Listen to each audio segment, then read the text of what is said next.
pais, eles têm não apenas a responsabilidade de ensinar os filhos, mas também de proteger. Por isso é comum, quando nós somos mais jovens, nós vermos os nossos pais nos alertando, dizendo: filho, se afasta disso, não mexe naquilo. E nós, como crianças, nós costumávamos nos perguntar, né? Se é perigoso, por que ele faz, né? Ele tá ali, mas por que é perigoso?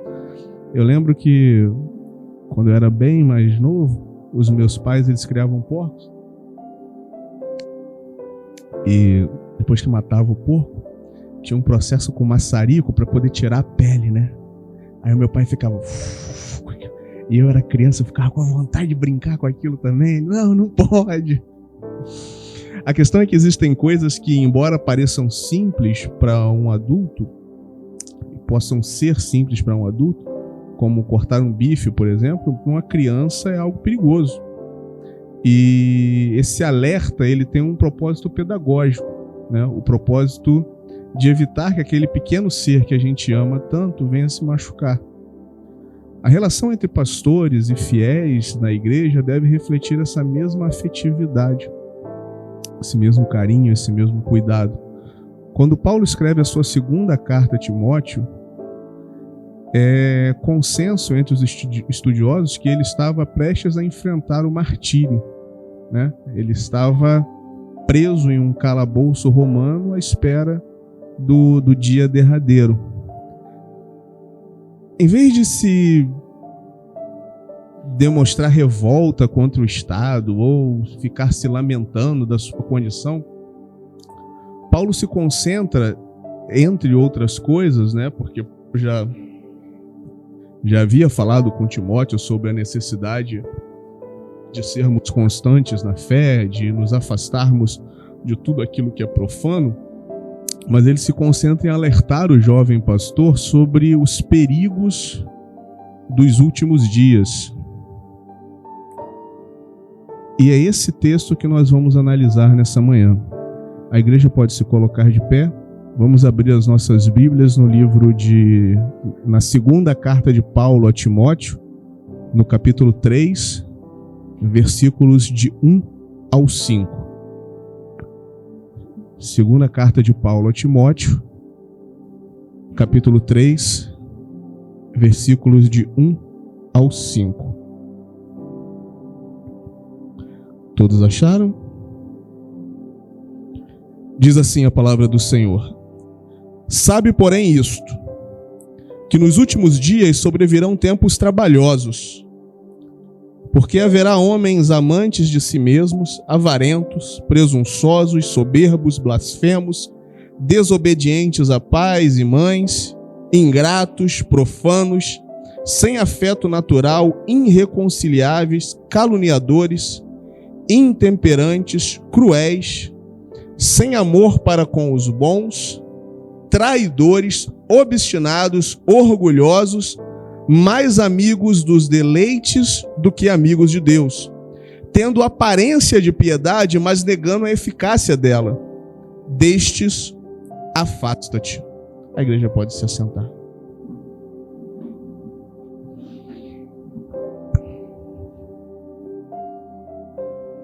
Sabe, porém, isto, que nos últimos dias sobrevirão tempos trabalhosos, tempos difíceis. Nosso primeiro ponto de atenção nesse texto, na nossa meditação de hoje, diz respeito aos últimos dias, que é referido aqui no versículo 1. É comum nós olharmos para essa expressão, últimos dias, e acharmos que aponta para dias futuros, né? Para um ponto de vista escatológico, apontando de alguma forma para um tempo muito distante. Mas nós precisamos lembrar que o que nós chamamos de últimos dias compreende o período de tempo entre a primeira e a segunda vinda de Cristo. Como assim, irmão? Como assim? Então você quer dizer para mim que nós já estamos vivendo os últimos dias? Sim, irmãos. Vamos abrir as nossas Bíblias no livro de Atos, no capítulo 2, do versículo 14 ao 17. contexto aqui do texto é a festa de Pentecostes, a descida do Espírito Santo. Como o irmão Reginaldo vem nos alertando na escola bíblica dominical, nós devemos dar atenção para os discursos que são feitos no livro de Atos. Atos, capítulo 2, versículo 14 ao 17, diz assim: Pedro, porém, pondo-se em pé com os 11, levantou a sua voz e disse-lhes: Homens judeus, e todos os que habitais em Jerusalém, seja-vos isto notório, e escutai as minhas palavras. Estes homens não estão embriagados, como vós pensais, sendo a 3ª hora do dia. Mas isto é o que foi dito pelo profeta Joel. E agora ele vai citar o que o profeta diz. E nos últimos dias acontecerá, diz Deus, que do meu espírito derramarei sobre toda a carne, e os vossos filhos e as vossas filhas profetizarão, os vossos jovens terão visões, e os vossos velhos sonharão sonhos. Então, amados, se o que foi dito pelo profeta Joel se cumpriria nos últimos dias, e aquilo que estava acontecendo naquele momento era o cumprimento daquilo que disse o profeta Joel, a conclusão lógica que nós podemos chegar é que, desde aquele período até hoje, nós estamos vivendo os últimos dias. Amém? Podemos então concluir que, no que diz respeito ao momento da história, tanto Paulo quanto nós vivemos nesse momento conhecido como os últimos dias. A grande questão é que o apóstolo segue no texto dizendo que dentro desse período, esse período conhecido como os últimos dias, dentro desse período, nós teremos um momento onde sobrevirão tempos difíceis, né? É o que está dizendo o texto. A palavra sobrevirão traz a ideia de algo que acontece de forma súbita e inesperada, mas que traz consigo consequências e mudanças que são significativas. E como aqui nós estamos falando de pessoas, podemos dizer que são mudanças sociais, né? Na sociologia humana, como o ser humano interage com o outro. E aqui nós precisamos fazer uma pausa para ponderar o seguinte: o nosso interlocutor nesse texto, que é o apóstolo Paulo, ele está nos afirmando que nos últimos dias sobrevirão tempos trabalhosos ou difíceis. Agora nós precisamos pensar que essa pessoa que está olhando para frente e dizendo, olha só, sobrevirão tempos difíceis, é a mesma pessoa que já havia sido açoitado 5 vezes, que já havia sido fustigado com varas pelo menos 3 vezes, que já havia naufragado 3 vezes, que já havia sido apedrejado, que já havia sido perseguido pelo seu próprio povo, que já havia sido acusado injustamente, que havia passado fome, sede, frio, dentre outras coisas. Só para não ficar só com as minhas palavras, vamos ver um exemplo disso na 2ª carta de Paulo aos Coríntios, no capítulo 11, do versículo 24 ao 28. 2ª carta de Paulo aos Coríntios, capítulo 11, dos versículos 24 ao 28. Diz assim a palavra do Senhor. Paulo falando em sua defesa. Recebi dos judeus 5 quarentenas de açoite menos 1. 3 vezes fui açoitado com varas. 1 vez fui apedrejado. 3 vezes sofri naufrágio. 1 noite e 1 dia passei no abismo. Em viagens muitas vezes, em perigos de rios, em perigos de salteadores, em perigos dos da minha própria nação, em perigo dos gentios, em perigos na cidade, em perigos no deserto, em perigos no mar, em perigo entre os falsos irmãos, em trabalhos e fadiga, em vigílias muitas vezes, em fome e sede, em jejum muitas vezes, em frio e nudez. Esse mesmo homem, ele olha para frente e diz assim: nos últimos dias sobrevirão tempos difíceis. Entenda uma coisa. Suponhamos que eu e você, nós treinamos para levantar peso, né? E que eu seja capaz de levantar 1 quilo e você seja capaz de levantar 10 quilos. Se dentro desse contexto eu chegar para você e falar o seguinte: olha só, na próxima semana o meu treino vai ser difícil.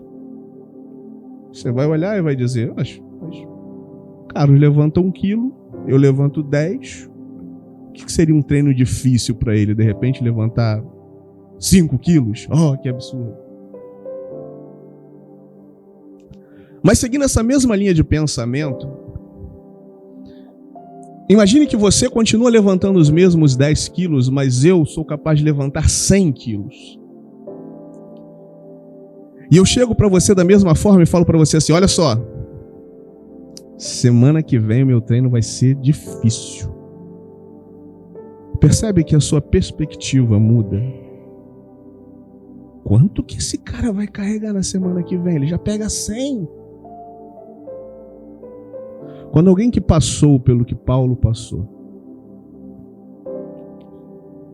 olha para frente e diz para nós assim: serão tempos difíceis, isso deveria chamar a nossa atenção.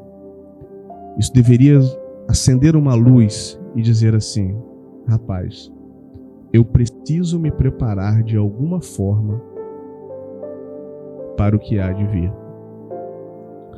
A pergunta que precisamos nos fazer quando lemos esse texto é a seguinte: por que esses dias serão ou são dias tão complicados ao ponto de alguém experimentado na fé, experiente,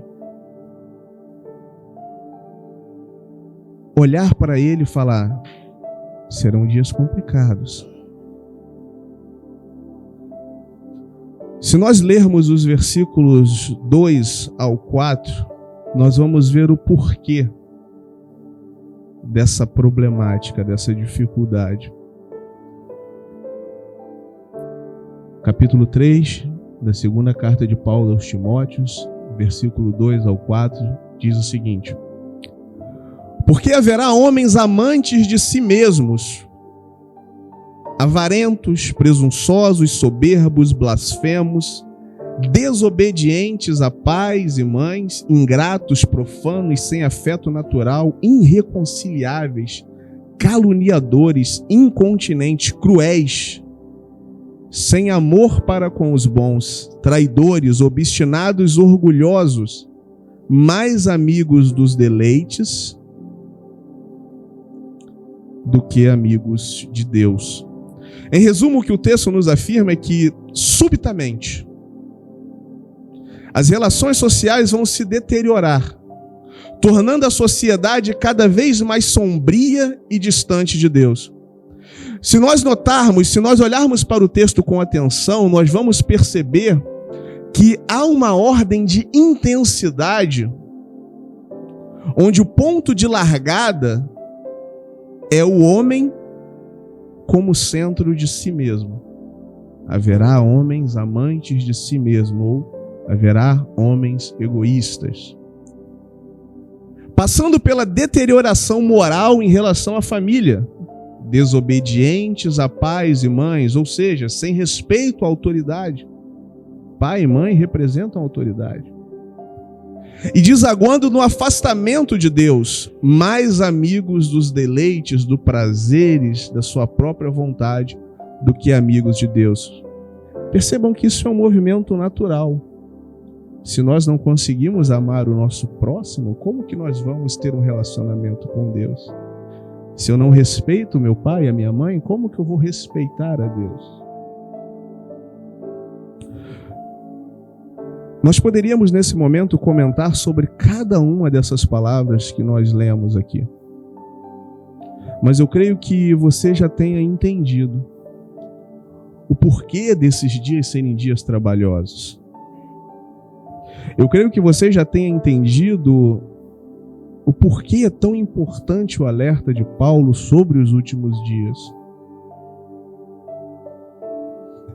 Eu creio que você já tenha notado que a cada dia que passa, se torna mais evidente que a nossa sociedade caminha e persegue com o propósito de gabaritar essa lista.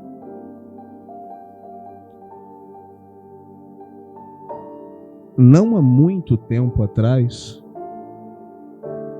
era muito mais fácil você chegar e conversar com uma pessoa e mostrar a ela Cristo. As pessoas eram muito mais abertas a receberem a palavra de Deus. Mas quando eu puxo na minha memória, eu não consigo perceber em que momento isso mudou para que a sociedade chegasse aonde nós chegamos hoje. As pessoas não querem ouvir falar de Cristo. As pessoas não querem um relacionamento com Deus. As pessoas vivem a sua própria vontade e a sua própria maneira. O homem entregue a si mesmo, acumulando sobre a sua própria vida condenação e desgraça. Vivemos a era do antropocentrismo, que de certa forma pode ser entendido como a idolatria do eu, onde o eu se torna objeto de adoração e a satisfação do eu, a principal preocupação da sociedade. É o famoso just do it. Simplesmente faça. Sentiu vontade? Faça. Relacionamentos líquidos, sexualidade fluida, cada um faz o que quer, da maneira que quer. Pode-se fazer tudo, pode-se falar tudo, desde que não seja falar da palavra de Deus. Uma evidência desse movimento é a substituição dentro das igrejas do Evangelho de Cristo, que confronta diretamente esse eu, que confronta as minhas atitudes, que confronta o meu modo de viver, que confronta os meus pecados, os meus delitos, as minhas mazelas, com o propósito de me levar a uma rendição incondicional e ao arrependimento. A substituição desse evangelho por uma mensagem mais palatável, que evita o confronto e promove uma falsa sensação de conforto e autoajuda. É o que nós temos na maioria das mensagens.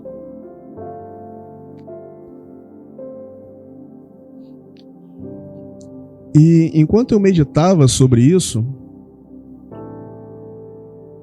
é de certa forma preocupante quando nós percebemos que, enquanto as igrejas sérias estão se esvaziando e sofrem com a falta de fiéis, igrejas que colocam o homem no centro do discurso e pregam qualquer coisa menos o evangelho, estão crescendo e prosperando. Isso me faz refletir que um dia, talvez, não muito distante, quando as pessoas caírem em si e decidirem buscar uma igreja compromissada com a palavra de Deus, talvez elas se deparem com uma folha pregada na parede, na porta, dizendo: por falta de pessoas interessadas em ouvir o evangelho, hoje não haverá culto. Nós temos uma tendência a desprezar aquilo que é bom e escolhermos aquilo que é mal, desde o Éden. A árvore da vida estava lá, mas a escolha foi pela árvore do conhecimento do bem e do mal.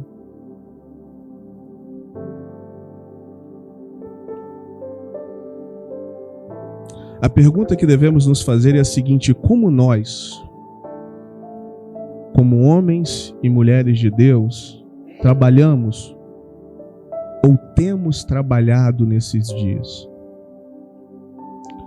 Como fazemos com que a mensagem do verdadeiro Evangelho de Cristo sobressaia em meio a todas essas vozes? As vozes da teologia da prosperidade, as vozes dos movimentos místicos que existem por aí, as vozes do ecumenismo, da teologia coach. Como nós fazemos com que o verdadeiro Evangelho sobressaia? Porque no versículo 5, Paulo vai dizer o seguinte, que tendo a aparência de piedade, mas negando a eficácia dela, o versículo deixa claro que o contexto abordado por Paulo não trata somente das pessoas que estão fora, no mundo. Ele trata também, e ele abrange também aqueles que estão na igreja, que frequentam a igreja, mas não tiveram uma vida transformada.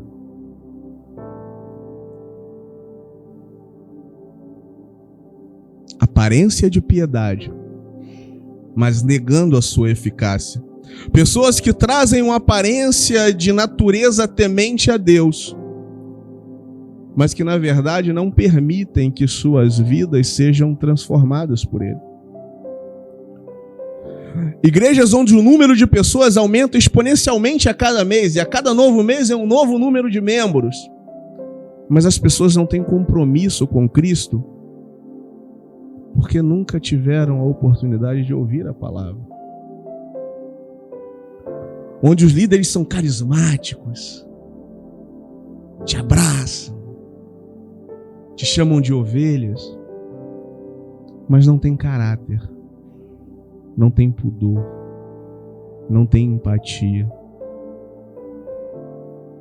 não está disposto a orar por você.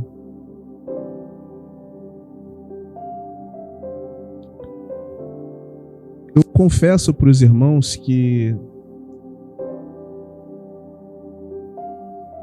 tem uma coisa que me incomoda na nossa sociedade e nesse evangelho de uma forma geral,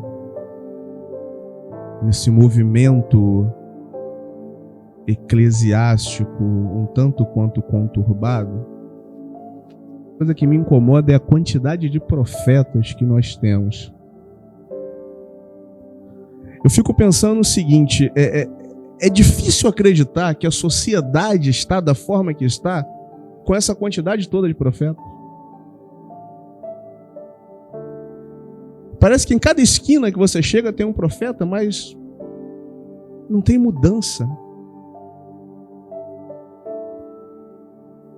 Tem uns que parecem que têm mais intimidade com Deus do que Moisés, do que Paulo, né? Porque o cara está ali 100% do tempo. E eles falam que Deus fala com ele, né? Mas eu acho que eles não escutam. Porque tudo aquilo que eles fazem, tudo aquilo que eles professam, é totalmente contrário ao que a palavra de Deus diz. E de repente a gente se pega pensando, né, que as pessoas estão sendo enganadas por esses falsos profetas. Mas eu acho que a verdadeira questão é a seguinte: será que elas realmente estão sendo enganadas? Ou será que eles só estão oferecendo para elas aquilo que elas estão buscando?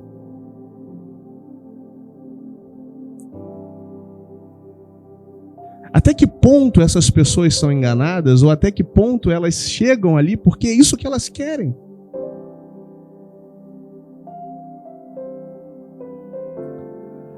As pessoas procuram um ambiente onde elas vão receber a mensagem que elas querem ouvir. Essa é a nossa realidade.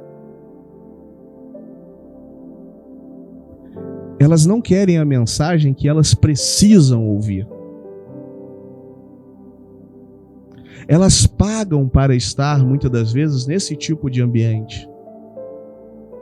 Elas pagam para estar nesse ambiente onde a palavra de Deus não é anunciada, onde você tem tudo. Pirotecnia, show, menos a pregação do Evangelho. Porque elas não querem ser confrontadas. Então a grande pergunta é: até que ponto essas pessoas são enganadas por esses homens? E até que ponto elas são a raiz desse problema? Um produto é ofertado quando existe demanda para ele. Percebam isso. Um produto é ofertado quando existe demanda. Se não existe demanda, não vai ter ninguém oferecendo aquele produto. Agora, a realidade que você encontra é que nesses movimentos você encontra gente até do lado de fora. Mas quando você coloca alguém pregando a palavra de Deus, a resposta que nós temos é: duro esse discurso. Quem poderá suportar?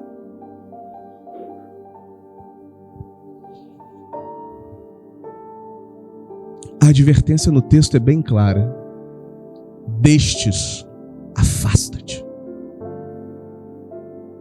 Fica claro que Paulo não está dizendo algo como se afaste de todos os pecadores, porque, obviamente, isso iria contra o próprio ensinamento de Paulo. Amém, irmãos?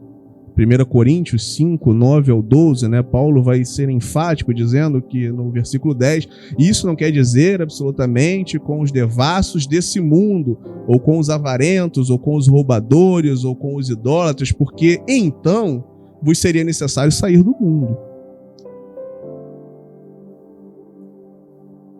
Mas a questão é que não devemos ter comunhão com aqueles que se dizem cristãos, mas vivem de forma desordenada.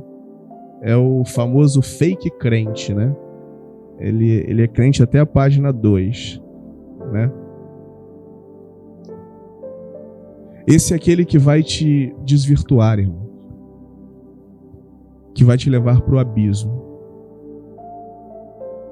É aquele abraço do afogado, A pessoa está se afogando ali, ela quer puxar outra pessoa com ela. Desse nós devemos manter a distância, porque eles trazem em si uma certa aparência de cristianismo, um certo falar de cristão, mas no seu interior só existe morte, só existe devassidão.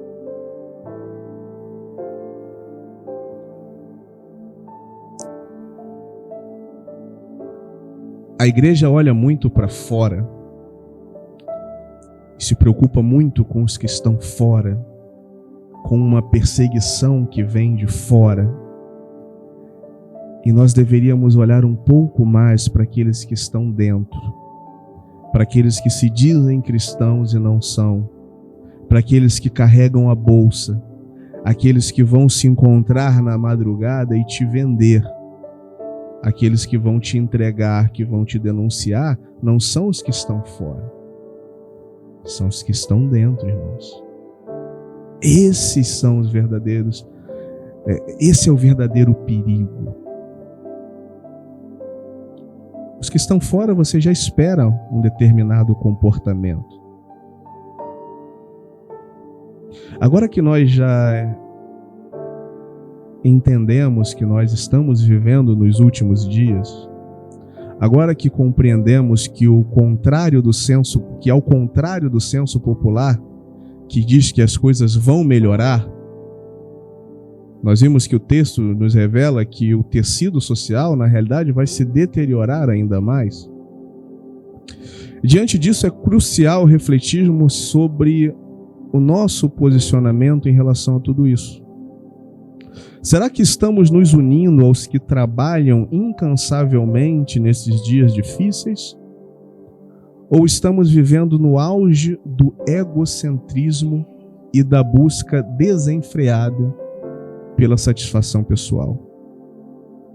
Como eu tenho me posicionado como pessoa, como servo de Deus?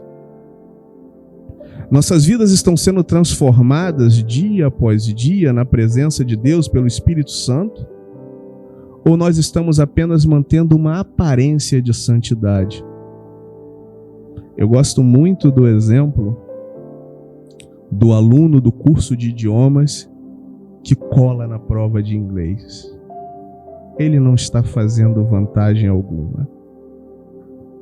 Você vir para aqui, sem buscar mudança, sem se permitir ser moldado por Deus, é uma perda de tempo. Eu vou enganar o pastor. Vou dar um drible no pastor. Vou botar aquele papo de Cerca Lourenço, né? Não, pastor, não precisa fazer isso, irmão. Não é para mim que você tem que dar satisfação. Não é para mim que você tem que dar satisfação. Não é para o irmão Reginaldo, não é para o irmão Cleito.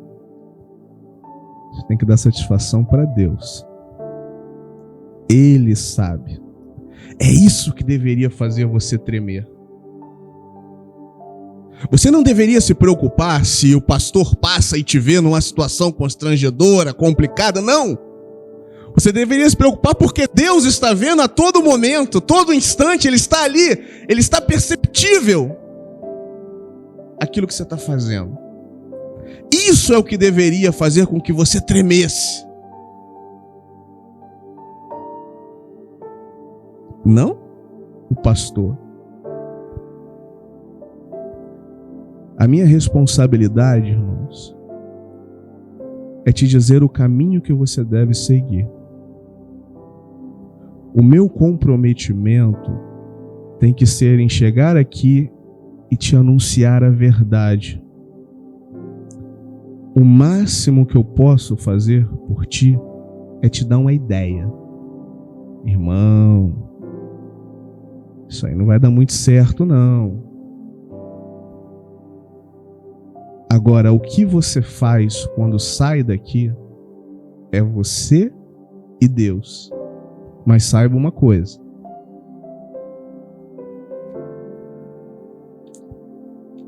Naquele grande dia, e esse dia vai chegar, todos nós vamos comparecer diante dele. E todas as nossas obras estarão desnudas diante dele. Pense nisso. É sempre uma questão de escolha. A cada novo dia nós temos diante de nós a porta estreita que exige que tomemos a nossa cruz e sigamos após Ele, o nosso Senhor e Salvador Jesus Cristo, rumo às bênçãos eternas de Deus. E do outro lado, nós temos a porta larga do mundo e suas concupiscências. A minha sugestão para ti é: escolhe a porta estreita. Nela nós temos a bênção de uma vida renovada por Cristo, o benefício da comunhão com Deus, a alegria do Espírito Santo. A porta estreita não te oferece um carro do ano. A porta estreita não te garante uma mansão. A porta estreita não te garante o melhor emprego, a melhor posição social, mas ela te garante a eternidade. É por isso que dizemos que a fé é o firme fundamento. Porque se você não crê nas coisas que virão, você vai escolher a porta larga, irmão. Porque está ali na tua frente. Está diante de ti ali, é tangível, você toca, você pega. É uma sonegada aqui, você compra um carro novo. Está ali. A outra porta é mais difícil, irmãos. Mas o benefício é maior. O reino de Deus é o melhor investimento de longo prazo que você pode fazer na sua vida. É um investimento de risco zero. Agora, talvez você seja um investidor agressivo, né? E aí você quer a porta larga. A aparentemente uma lucratividade muito maior. Mas o que vai ser de você no final da tua vida? Quando os seus olhos se fecharem e você acordar diante de toda a eternidade e ver que você não entesourou para aquele grande dia.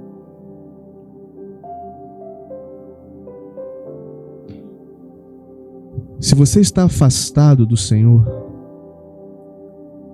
se você está longe dos caminhos de Deus, se reconcilie com Ele. Ele é fiel e poderoso para nos perdoar. Se você está perdido, venha viver na presença dEle. Mas de forma alguma escolha ser contado entre aqueles que ouvirão do Senhor naquele grande dia: afastai-vos de mim, pois não vos conheço. Ah, mas eu conheço o Senhor, mas a questão não é você conhecer a Deus, é Deus te conhecer. Esse relacionamento é um relacionamento de mão dupla. Que o Senhor nos abençoe. Que o Senhor quebrante os nossos corações e nos traga o entendimento de que somos dependentes dEle, que precisamos dEle e que somente através dEle, do sacrifício que Ele fez, nós estaremos com Ele por toda a eternidade. A igreja pode se colocar de pé.